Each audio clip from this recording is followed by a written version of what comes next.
noticing anything different about me? No? Yes? Hi everybody, I hope you're all doing well, and I'm going to start off this vlog with the biggest change. As you can see, hopefully, I cut my hair. I got a pair of straight across bangs. Okay guys, just kidding. These bangs are actually fake. I literally got a $10 faux bang on Amazon, and I did so much research because I didn't want to really spend a lot of money on fake bangs, but I did want them to be natural hair, so I could like color them, style them, whatever. Let me know in the comments down below who believed that they were real, because they're fake.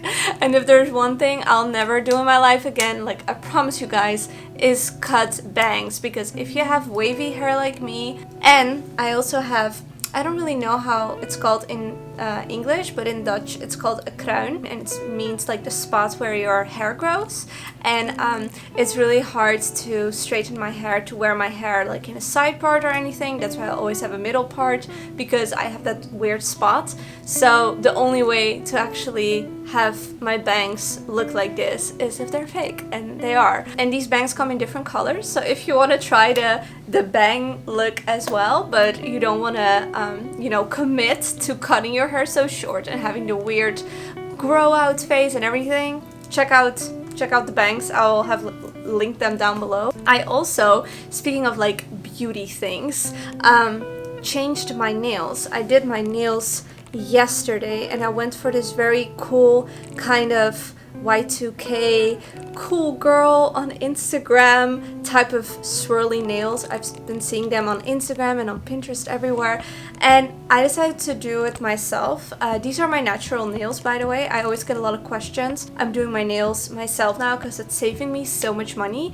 So yeah, let me know what you guys think. They're not as perfect as that you see on the Pinterest pictures, but I think it's cute and it's fun to do, so I would highly recommend checking it out yourself as well. Right now I'm actually super hungry because it is 5 p.m. and I haven't even had lunch yet. So this is my lunch and dinner, and I'm really excited because this part of the video is sponsored by HelloFresh, and I genuinely have to say it is so nice not to think about what you're going to make for dinner, because I always struggle and I always end up making kind of the same things. That's why I also don't really show my food as often, because I just feel like I'm a meal repeater.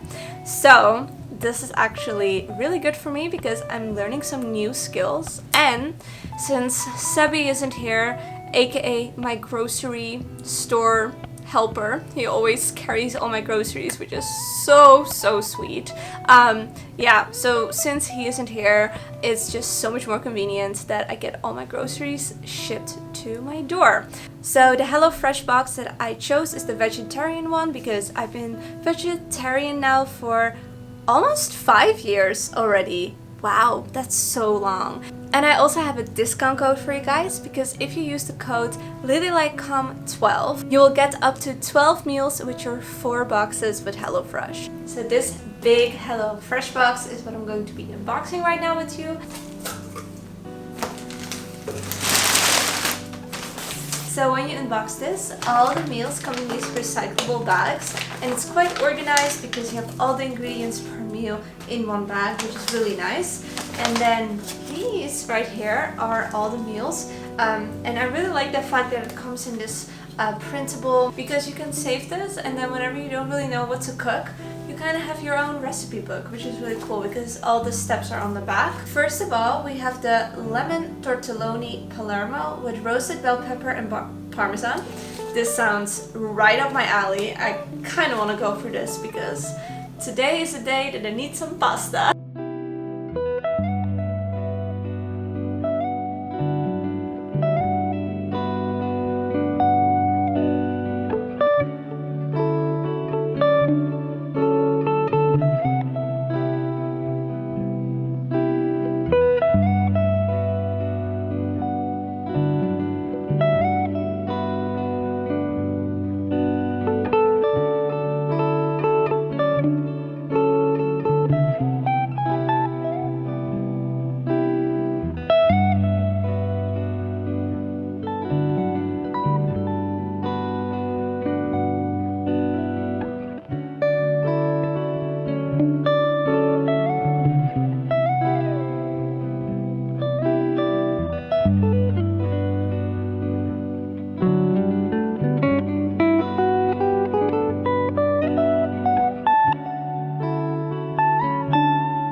I quickly wanted to show you the outfit I am wearing today. First of all, I'm wearing this lovely top from Song of Style for Revolve. It's such a cute lilac color, and I also have a blazer dress from this line, and it's so beautiful. And then my jeans, or I mean, these are not jeans, these are corduroy pants, but they're from Levi's, so that's why I said they were jeans. Anyways, these corduroy pants are from Levi's. I got them through Lulu's, and I'm not wearing any shoes, but I'm just going to wear some sneakers if I'm going to do some errands. So yeah, that is the look, and my jewelry is from Ana Luisa, like always. Philosophy has perpetually helped me throughout my darkest days. And that is why I decided that it was time to get my nose back in the books and do a little book haul. And I think this is my very first real book haul I've ever done on my channel. And I always get a lot of questions from people how to start with philosophy, if I have any book recommendations. And I think this is a very interesting collection of books to get if you want to get into philosophy. They are not easy. So I have to say this is not like any type of beginner philosophy book, although I have to say that philosophy in general can be quite challenging, but I do think that these are all amazing reads and all very different. Also, in no means is this like in any chronological order. These are just particular philosophical streams that I really enjoy. So I'm going to start off, I guess, with the oldest one, which is Zhuangzi. I hopefully I'm pronouncing that correctly. And he is one of very famous ancient Chinese philosophers, and his teachings are in line with Taoism. And I always find it so inspiring and also really hard to completely grasp the meaning of all the texts. But yeah, I've already read a few passages of it, and it has been exactly what I need to hear. It's crazy. I literally opened this book and started reading a chapter, and it was exactly what I needed to hear. So yeah, if you want to get into Taoist philosophy, ancient Asian philosophy, rather than more of a Western view, definitely check out this book from Zhuangzi. And also the translation that I chose is not the most accurate translation, but it had a lot of good reviews, and it's more about trying to grasp the meaning rather than an accurate translation, because I know there's like a lot of debate about that in the academic world, so just wanted to clarify that. And then I also got kind of the opposition of Taoism, which is Confucius and his Analects. And when Taoism is focused on not interfering, if that makes sense. So Taoism is all about nature. It's all about being one with the universe. Confucius is really about ruling through order. So it's actually the opposing view of Zhuangzi and Lao Tzu. And you can also say that the Chinese government has adopted Confucius later on more than they have Zhuangzi and Lao Tzu. So that's just like a little side note. And this is all about how to rule well, like how to govern a country well. But I think the lessons of how to govern your country are all very applicable to how to live yourself, if that makes sense. So yeah, that is Confucius and his Analects. And then we have existentialism, feministic existentialism, and absurdism, which are my favorite Western philosophy streams. This is from the French philosophy school.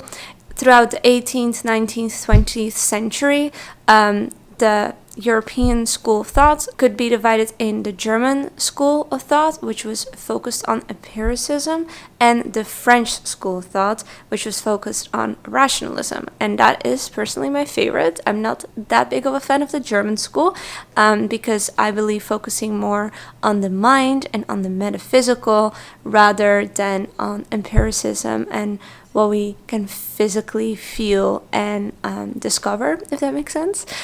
So I have here a little selection of, first of all, a classic, which I have never read completely. I've only read passages that I had to read for class. This is The Second Sex from Simone de Beauvoir, and she was the lover, the muse of Jean-Paul Sartre, which is one of my favorite philosophers. And I have read quite a bit of Sartre, but I haven't read as much as Simone de Beauvoir, so I kind of wanted to get into that. Because in one of my episodes, I want to have an episode dedicated to existentialism, to feminist existentialism, which was going to be Simone de Beauvoir. And also I want to look at existentialism from more of a minority perspective. So, for example, African American existentialists. So that's kind of like how I want to divide 3 episodes in the podcast. And then from there, the biggest rival of Jean-Paul Sartre is Albert Camus. He was an Algerian Frenchman, and he wrote 2 books that I also read passages of, but not 100%. Like, I didn't read the full book, but I felt that especially The Plague would be an amazing book to read right now because of Corona, because it actually talks about a deadly disease that is wiping out the world. So that's like really interesting. And then The Stranger is also another classic from Albert Camus, and yeah, I can't wait to read them all. So I've quite a little bit of reading to go through, but I'm excited. And yeah, I will have linked all these books down below. None of them are really expensive. So yeah, that is my little book haul.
I got a little spoiled today because I got such a sweet PR package from Laura Mercier, which is one of my favorite makeup brands, and they sent me a few of their new products. They actually sent me their primers, and I used it today, and I really like it. I used a Pure Canvas primer, and this one is protecting and silicone free, and it also has SPF 30, which is great. And then they also have this beautiful illuminating one, which I want to try tomorrow. This one doesn't have SPF though, so just to make that clear. And they also sent me this pure canvas power primer. This is a supercharged essence and also silicone free, and I actually really like the skincare of Laura Mercier. I've been using their skincare quite a lot. And last but not least, they sent me this beautiful like little painting postcard and some I don't know, I can't do this with one hand. Some paints. And I used to be so artsy and I used to draw all the time, and I used to want to go to art school before I went to law school. So having this, I'm like very intrigued to maybe start some more creative projects. And also they wrote me this beautiful handwritten letter with the most beautiful calligraphy. So yeah, that's my little unboxing. So it's actually quite a few days after the last time we spoke, and that is because I was really focusing on my mental health and self-care and just processing everything that was going on with Sebastian leaving to go to the Air Force.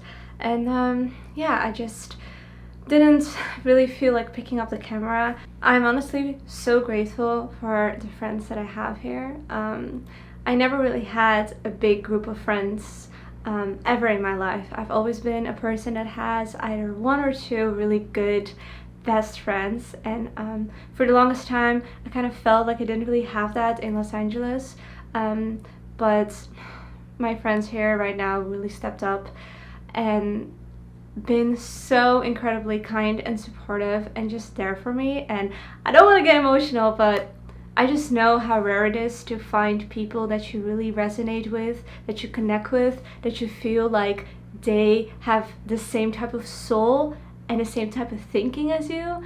I always struggled a lot with that, so I was just so happy that I got to spend a whole day with Ariana. We were just drinking coffee, trying to be healthy, but also, you know, still had our sweets and our favorite Italian food. And also my other friend, which is Sebastian's roommate Ka, he has just been so supportive. We went hiking together, we went to Griffith's Observatory at sunset, which was beautiful, and I really want to go back there.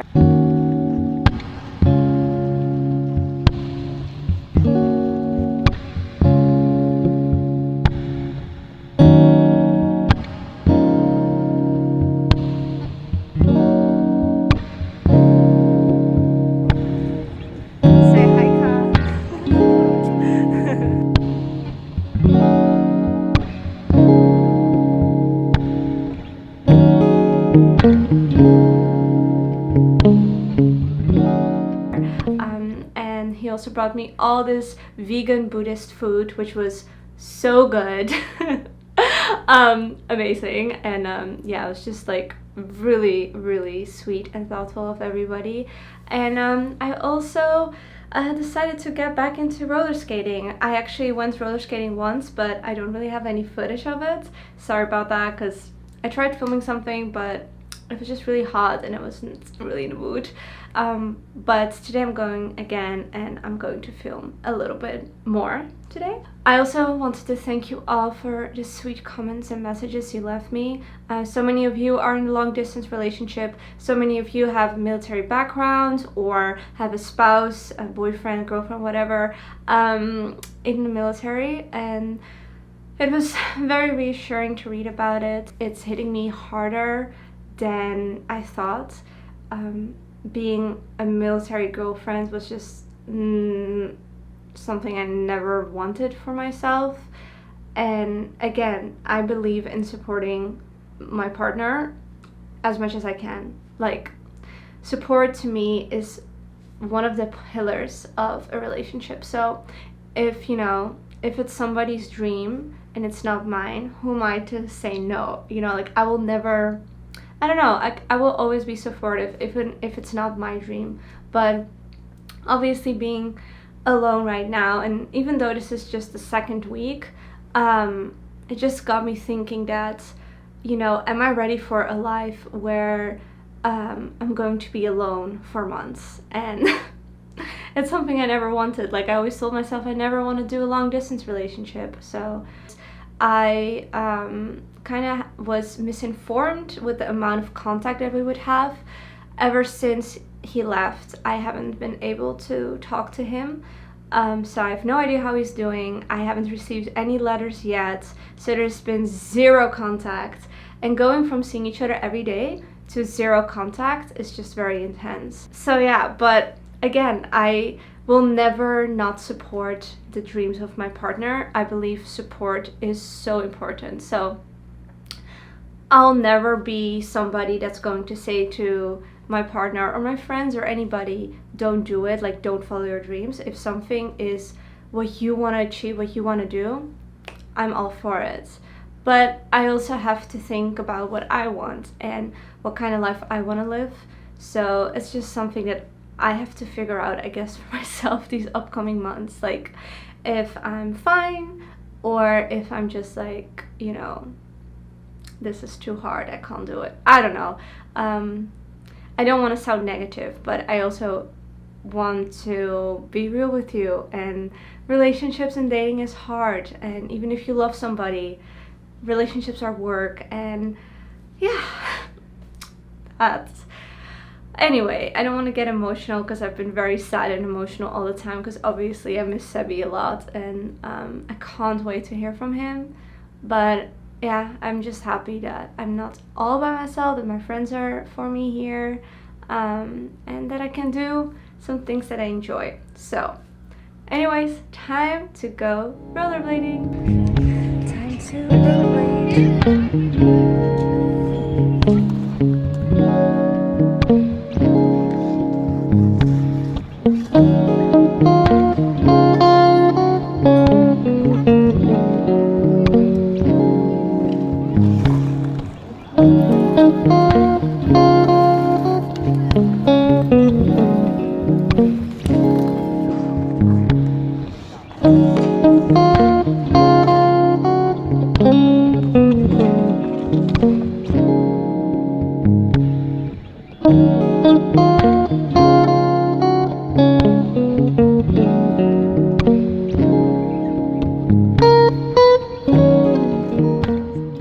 So Ka, what's this spot called? Angel's Point. Angel's Point. And it's in downtown LA? Is it downtown? Or is this like... Elysium Park. I like pretty much downtown. This way. So pretty. Welcome to the jungle, baby. Hey.